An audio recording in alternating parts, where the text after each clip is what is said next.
क्या होगा अगर अभी इसी पल आपके फोन पर एक नोटिफिकेशन आए और उसमें लिखा हो 5 मिनट बाद तुम मरने वाले हो। और उससे भी ज्यादा डरावनी बात, वो मैसेज किसी और ने नहीं, आपने खुद भेजा हो। आरव 26 साल का सॉफ्टवेयर इंजीनियर है, शांत, लॉजिकल, हर चीज को समझने वाला। उसकी पत्नी नेहा साधारण, स्नेही, लेकिन बहुत समझदार। वो आरव को हमेशा कहती है हर चीज लॉजिक से नहीं समझी जाती। और कबीर उसका बचपन का दोस्त, थोड़ा इमोशनल लेकिन बेहद भरोसेमंद। तीनों की अच्छी बनती है, जैसे एक छोटा सा परिवार। लेकिन पिछले कुछ महीनों से उनके बीच सब पहले जैसा नहीं था। एक स्टार्टअप आइडिया जो दोनों ने मिलकर शुरू किया था, धीरे धीरे वो सिर्फ आरव का बन गया। इन्वेस्टर्स आए, डील हुई, और कबीर को लगा कि आरव ने उसे पीछे छोड़ दिया। आरव के लिए वो बिजनेस डिसीजन था, लेकिन कबीर के लिए धोखा। रात के 11:55 बजे हैं। नेहा अपने मायके गई हुई है। घर में सिर्फ आरव है। कमरा शांत है। घड़ी की टिक टिक साफ सुनाई दे रही है। अचानक फोन वाइब्रेट करता है। स्क्रीन पर नोटिफिकेशन आता है, 5 मिनट बाद का अलर्ट। आरव हल्का सा मुस्कुराता है। फिर कोई बग। वो नोटिफिकेशन खोलता है। मैसेज लिखा होता है, आरव, दरवाजा मत खोलना, खतरा है। आरव की मुस्कान हल्की पड़ जाती है। उसी वक्त दरवाजे पर दस्तक होती है। भाई, दरवाजा खोल, मैं हूं। कबीर। आरव ठहर जाता है। फोन फिर वाइब्रेट करता है, मत खोल। कुछ सेकंड, बस खामोशी। आरव गहरी सांस लेता है और दरवाजा खोल देता है।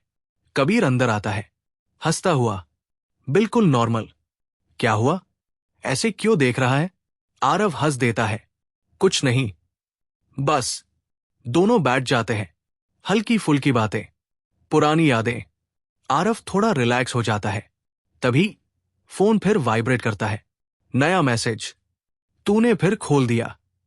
अब ध्यान से सुन। आरव का चेहरा बदल जाता है। वो पढ़ता है, मैं तू ही हूं।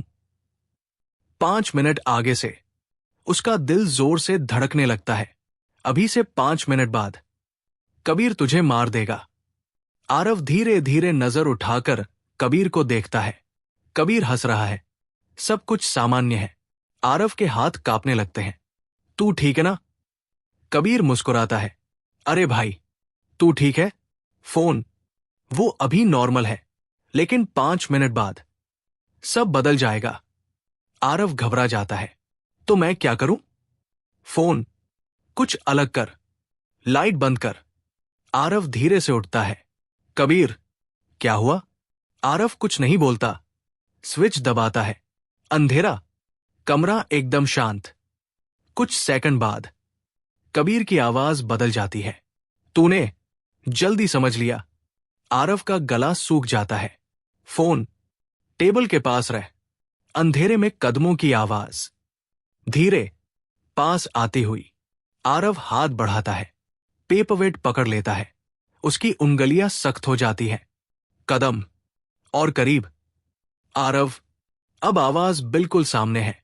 फोन पर आखिरी मैसेज आता है, जैसे ही वो पास आए, वार करना, हिचकिचाना मत। आरव फोन को कसकर पकड़ता है, फिर उसे धीरे से नीचे रख देता है। अब कोई नई मदद नहीं मिलने वाली।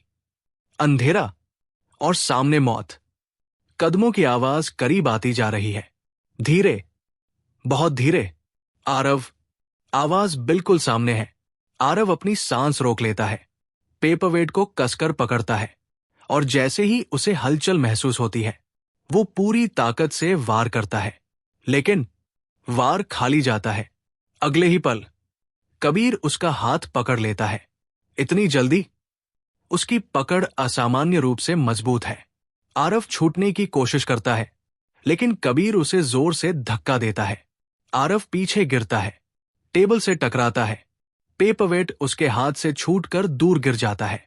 अब वो खाली हाथ है। अंधेरे में कबीर धीरे धीरे उसकी तरफ बढ़ता है। उसकी सांसें भारी है और हर कदम डर बढ़ा रहा है। भाग क्यों नहीं रहा? आरव उठने की कोशिश करता है, लेकिन तभी कबीर उसका गला पकड़ लेता है। दोनों हाथों से पूरी ताकत के साथ आरव की सांस रुकने लगती है। वो छटपटाता है, कबीर के हाथ हटाने की कोशिश करता है, लेकिन पकड़ और कसती जाती है। तूने सब छीन लिया। आरव की नजर धुंधली होने लगती है। उसे याद आता है फोन का मैसेज। हिचकिचाना मत। आखिरी ताकत जुटाकर वो अपना घुटना ऊपर मारता है। कबीर थोड़ा पीछे हटता है, बस एक पल के लिए। आरव तुरंत नीचे झुकता है, फर्श टटोलता है, पेपरवेट मिल जाता है। कबीर फिर से उसकी तरफ झपटता है।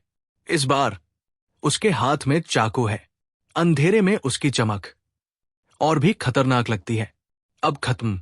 आरव पीछे हटता है, दीवार से टकरा जाता है।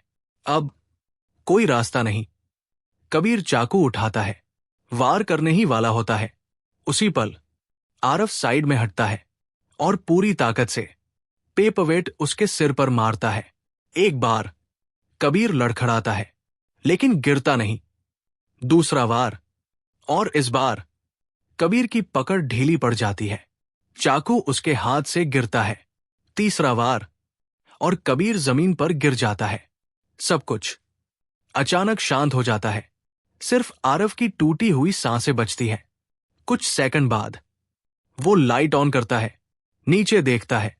कबीर जमीन पर पड़ा है, खून धीरे धीरे फैल रहा है। आरव नब्ज चेक करता है, कुछ नहीं। कबीर की सांसें रुक चुकी है। तभी फोन वाइब्रेट करता है। तूने सही किया, तू जिंदा है। आरव की आंखों में आंसू है। वो कुछ बोल नहीं पाता। तभी फोन पर एक नया मैसेज आता है। इस बार नेहा का नाम। नेहा कॉलिंग। आरव तुरंत कॉल उठाता है। हेलो। नेहा उससे पूछती है, आरव कहाँ हो? आरव कुछ सेकंड चुप रहता है, फिर धीरे से जो कुछ उसके साथ हुआ वो उसे बताता है। नेहा फिर पूछती है, वो मैसेज किसने भेजा था? आरव, अननोन। नेहा की सांसें भारी हो जाती है, लेकिन वो खुद को संभालती है। सुनो, अगर उस मैसेज ने तुम्हें बचाया तो शायद उसका मतलब है कि तुम्हें जिंदा रहना चाहिए। आरव चुप है। नेहा, कल सुबह हम पुलिस के पास जाएंगे, सब सच बताएंगे। आरव की आंखों से आंसू गिरते हैं। वो धीरे से सिर हिलाता है। हां। फोन कट जाता है। कमरे में फिर सन्नाटा। घड़ी 12 बजाती है। वो फोन लॉक करने ही वाला होता है। तभी एक नया मैसेज आता है। इस बार कोई चेतावनी नहीं, बस एक लाइन, अब तेरी बारी है खुद को बचाने की। आरव रुक जाता है।